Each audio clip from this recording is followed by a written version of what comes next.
Hello friends, আমি beauty চলে এসেছি বিউটিস বেক অ্যান্ড কুক চ্যানেলে আপনাদের সঙ্গে আজকে একটা অ্যানিভার্সারি থিম কেক শেয়ার করতে। কেকটা ছিল আমার 1 পাউন্ডের চকলেট ফ্লেভারের কেক।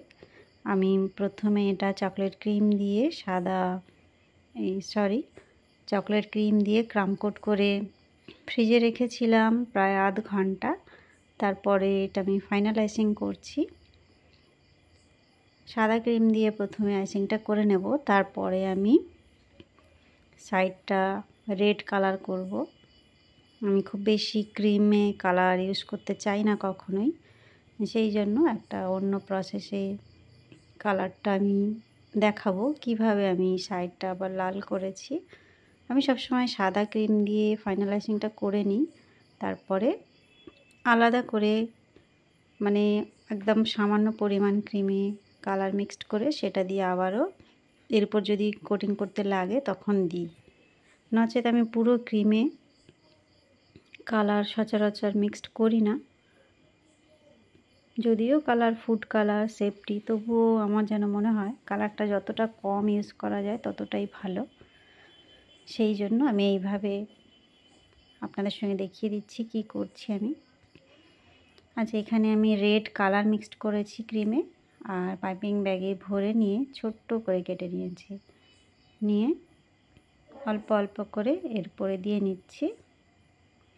একটা হালকা আস্তরণ সাইডে দেবো আর কি, খুব বেশি নয়। আমি এইভাবে আগেও আপনাদের সঙ্গে শেয়ার করেছি, যখনই আমি কেকের কালারটা চেঞ্জ করতে চেয়েছি তখন এইভাবেই আমি করি। এখানে ডাইরেক্ট প্যালেট নাইফ দিয়ে করলেও হতো, তবে আমি চাইনি যে একটু রেড যেন উপরে না উঠে আসে আর কি, একদম যেন বর্ডার লাইনেই থাকে। সেই জন্যই আমি পাইপিং ব্যাগ দিয়ে কালারটা দিচ্ছি। কেকটা দেখতে কিন্তু অসাধারণ লাগছিল, আপনারা শেষ পর্যন্ত দেখুন, তারপরে বুঝবেন আমি কেন বলছি কেকটা খুব সুন্দর লাগছিল। আমি প্যালেট নাইফ দিয়ে এটা আস্তে আস্তে কেকের সঙ্গে এটাকে সুন্দর করে ফিনিশিং দিয়ে নিচ্ছি। এখানটায় কিন্তু তাড়াহুড়ো করলে হবে না, কেননা ফাইনালাইজিংটা নষ্ট হয়ে যেতে পারে। আর যেহেতু এটা একদম হালকা একটা আস্তরণ, সেই জন্য খুব আলতো হাতে করতে হবে। এখানে হয়তো দেখে মনে হচ্ছে আমি খুব হড়বড়িয়ে কাজটা করছি, অ্যাকচুয়ালি তা নয়, খুব ধীরে সুস্থে করছি যেন উপরে উঠে না আসে কালারটা। বিশেষ করে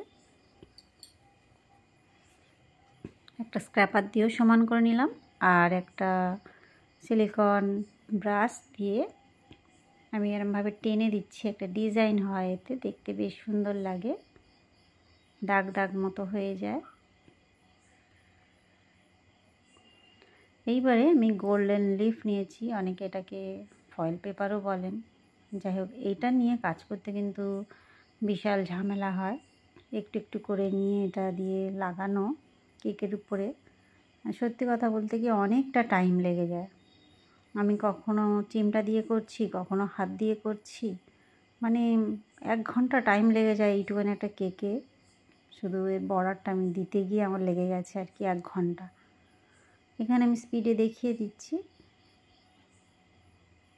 এই যে পুরো লাইন বরাবর আমি লিফটটা লাগিয়ে নিয়েছি। এটা কিন্তু খাওয়া যাবে, এটা কোনো অসুবিধা নেই। অনেকে মনে করতে পারেন যে গোল্ডেন কালার পেপার দিয়ে দিয়েছে, অ্যাকচুয়ালি তা নয়। এটা কাস্টমারের সঙ্গে কথা বলে নিতে হয় যে এগুলো সবই খাওয়া যাবে। কয়েকটা ফুল করে নেব। এখানে নূর R11 নজল নিয়েছি, নিয়ে আমি ছোট সাইজের, খুব বড় রোজ করব না, 3টে রোজ আমি এখানে বসাবো। একটু ক্রিম দিয়ে আমি পজিশানটা করে নিলাম। আর একটা সুবিধা হয় কি, ক্রিম দিয়ে যদি ফুলটা বসান সেক্ষেত্রে যদি একটু সরানোর প্রয়োজন হয় আরামসে সরানো যায় আর কি। আর যদি ফ্ল্যাটভাবে বসিয়ে দেন সেই ফুলটা সরাতে গেলে একটু তো কি বলবো, তলার ক্রিমটা একটুখানি হলেও টাচে চলে আসে, যার জন্য অনেক সময় ডিজাইনটা খারাপ হয়ে যেতে পারে। আমি এখানে সব সময় একটু ক্রিম দিয়ে তারপরে ফুলগুলো বসাই আমার সুবিধার জন্য।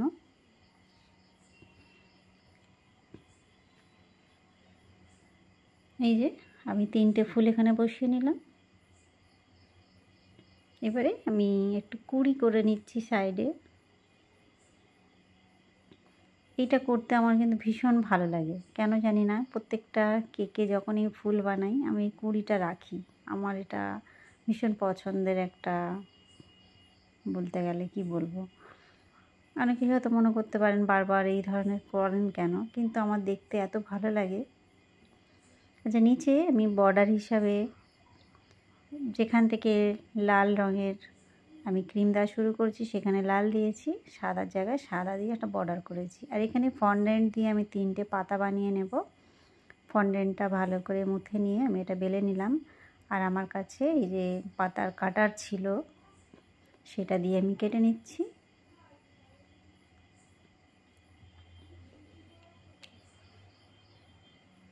ফন্ডেন্টের বিভিন্ন ধরনের ডিজাইন আমি আপনাদের সঙ্গে শেয়ার করেছি, সেগুলো আপনারা দেখতে পারেন, কোনো অসুবিধা নেই। জাস্ট একটু জানলেই হবে প্রসেসটা কিভাবে করতে হয়। আচ্ছা, পাতাগুলো কেটে নিয়ে আমি একটু গোল্ডেন ডাস্ট দিয়ে একটা ব্রাশ দিয়ে ভালো করে এগুলো গোল্ডেন কালার করে নিয়েছি। এই যে আমি একে একে এগুলো লাগিয়ে দিচ্ছি, ঠিক ডেলিভারির আগে আমি দিচ্ছি পাতাগুলো, কেননা ফন্ডেন্টের কাজ করে এটা যদি আবার ফ্রিজে রেখে দিই তাহলে কেক পুরো ময়েশ্চারটা শোক করে নেবে ফন্ডেন্ট। এই যে আমি একটা সুন্দর দেখে টপার বসিয়ে দিলাম অ্যানিভার্সারির, আর কয়েকটা গোল্ডেন সুগার বল ছোট বড় বিভিন্ন মাপের একটু একটু করে দিয়ে দিচ্ছি। পুরোটা দেব না, যেখানে দিচ্ছি একসঙ্গে 3-4টে দিচ্ছি। এটাও দেখতে কিন্তু ভারী সুন্দর লাগে। ফুলের উপরেও আমি 0 সাইজের গোল্ডেন বলটা দিয়ে দিলাম, দুটো একটা করে। এই যে আমার কেকটা কমপ্লিট। বন্ধুরা, কেমন লাগলো? ভালো লাগলে বা একটু হেল্পফুল মনে হলে অবশ্যই একটা লাইক করবেন, চ্যানেলটা সাবস্ক্রাইব করে রাখবেন। আমার চ্যানেলে অ্যানিভার্সারি কেকের বিভিন্ন ডিজাইন আমি দিয়ে রেখেছি, শেয়ার করেছি, সেগুলো দেখতে পারেন। দেখা হবে আপনাদের সঙ্গে নেক্সট নতুন কোনো ভিডিও নিয়ে। Bye bye.